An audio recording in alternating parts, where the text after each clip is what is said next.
मोहन यादव मंत्रिमंडल का विस्तार हो गया। एक अदद रामनिवास रावत को मंत्रिमंडल में शामिल करने के लिए राजभवन में शपथ ग्रहण समारोह हुआ, जिसमें राज्यपाल मंगू भाई पटेल ने रावत को कैबिनेट मंत्री की शपथ दिलाई। चलिए, ये तो हो गई कहानी रामनिवास रावत की बीजेपी में शामिल होने के बाद बदले में दिए गए तोहफे की। लेकिन अब बात बीजेपी के उन दिग्गजों की जो आस लगाए बैठे थे कि मोहन यादव कब मंत्रिमंडल का विस्तार करेंगे और उन्हें एक बार फिर मंत्री बनने का मौका मिलेगा। लेकिन उनके हाथ आई तो बस मायूसी। जो सबसे चर्चित नाम हैं, जिनके बारे में कयास लगाए जा रहे थे कि इन्हें तो मंत्री बनाया ही जाएगा, उनमें सबसे पहला नाम आता है बीजेपी के कद्दावर और वरिष्ठ नेता गोपाल भार्गव का। फिर आते हैं भूपेंद्र सिंह, रमेश मेंदोला, कमलेश शाह, संजय पाठक और सीता सरन शर्मा। आइए जानते हैं बीजेपी के इन दिग्गजों का कद और प्रभाव, और ये भी कि आखिर क्यों इन्हें मोहन यादव मंत्रिमंडल में मौका नहीं मिला। गोपाल भार्गव बीजेपी के सबसे वरिष्ठ विधायक, 9 बार के विधायक हैं गोपाल भार्गव।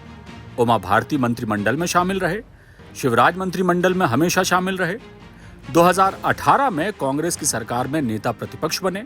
4 दशक के करियर में अपराजय रहे हैं गोपाल भार्गव। 2023 में 9वीं बार रिकॉर्ड 72,800 मतों से जीते। मोहन सरकार में भार्गव को मंत्री नहीं बनाया गया। अब बारी आती है भूपेंद्र सिंह की। बीजेपी के कद्दावर नेता हैं, खुरई से विधायक हैं भूपेंद्र सिंह।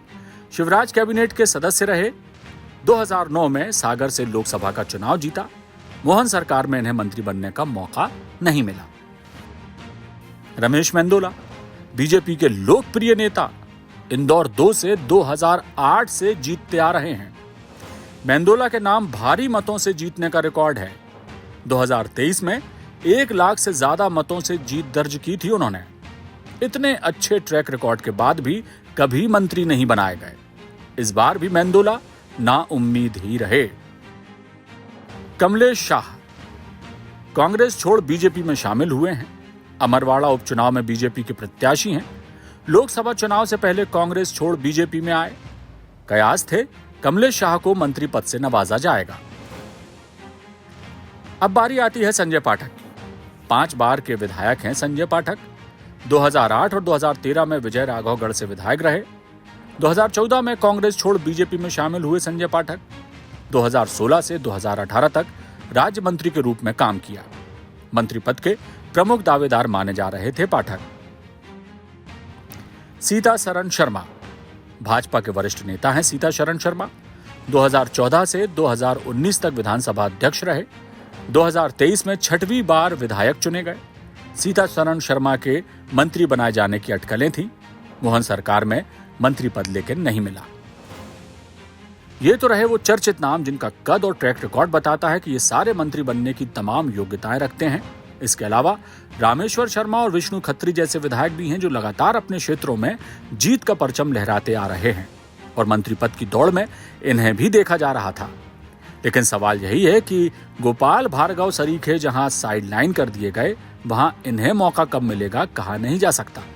कुल जमा रामनिवास रावत को मिलाकर अब मोहन मंत्रिमंडल में 31 मंत्री हो गए हैं। अभी भी 3 मंत्री और बनाए जा सकते हैं, लेकिन कब और किन्हें मौका मिलेगा फिलहाल कहना मुश्किल है। कुल जमा बीजेपी में वो ज्यादा तवज्जो पा रहे हैं जो कांग्रेस छोड़कर आए, कहना गलत नहीं होगा। बल्कि बीजेपी को फर्श से अर्श तक पहुंचाने वाले समर्पित नेताओं और कार्यकर्ताओं की कमी नहीं है। लेकिन रिवाज है सियासत में फायदा देखना, सो देखा जा रहा है। बाकी राजनीति है, यहाँ कुछ भी हो सकता है। लेकिन जिन चेहरों का जिक्र हमने किया उनके लिए यही कहा जा सकता है, wait and watch. Bureau report, चौथा खंबा।